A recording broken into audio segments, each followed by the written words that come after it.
அன்பான விருச்சிக ராசி நேயர்களே, இன்று டிசம்பர் 25, 2025. உங்களுக்கு இந்த நாள் எப்படி அமையப்போகிறது என்பதை பார்ப்போம். பொதுவான நிலை: இன்று உங்கள் விடாமுயற்சியால் வெற்றிகளை குவிக்கும் நாள். சவால்களைக் கண்டு அஞ்சாமல் துணிச்சலுடன் முடிவெடுத்து முன்னேறுவீர்கள். உங்கள் சொல்லுக்கு மற்றவர்கள் மதிப்பு கொடுப்பார்கள். தொழில் மற்றும் வேலை: தொழிலில் இருந்த மந்த நிலை நீங்கி வேகம் எடுக்கும். உத்தியோகத்தில் மேலதிகாரிகள் உங்களை நம்பி புதிய பொறுப்புகளை ஒப்படைப்பார்கள். உடன் பணிபுரிபவர்களிடம் இருந்த மறைமுக எதிர்ப்புகள் விலகும். நிதி நிலைமை படிப்படியாக முன்னேறும். நிலுவையில் இருந்த பாக்கிகள் வசூலாகும். பூர்வீக சொத்துக்கள் மூலம் எதிர்பார்த்த லாபம் கிடைக்க வாய்ப்புள்ளது.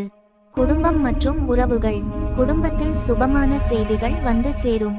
உடன்பிறந்தவர்கள் உங்களுக்கு பக்கபலமாக இருப்பார்கள். வாழ்க்கை துணையின் ஆலோசனைகள் உங்களுக்கு பெரும் உதவியாக இருக்கும். ஆரோக்கியத்தில் சிறு மாற்றங்கள் ஏற்படலாம். இரத்த அழுத்தம் அல்லது உஷ்ணம் சம்பந்தமான உபாதைகள் வராமல் இருக்க போதிய ஓய்வும் அதிக நீர் அருந்துவதும் அவசியம். அதிர்ஷ்ட குறிப்புகள்: அதிர்ஷ்ட எண்கள் 9, 18. அதிர்ஷ்ட நிறங்கள் அடர் சிவப்பு மற்றும் மெரூன். இன்றைய வழிபாடு: இன்று வீரபத்திரர் அல்லது முருகப்பெருமானை வழிபாடு செய்வது உங்கள் பயத்தை போக்கி காரியங்களில் வெற்றியை தரும்.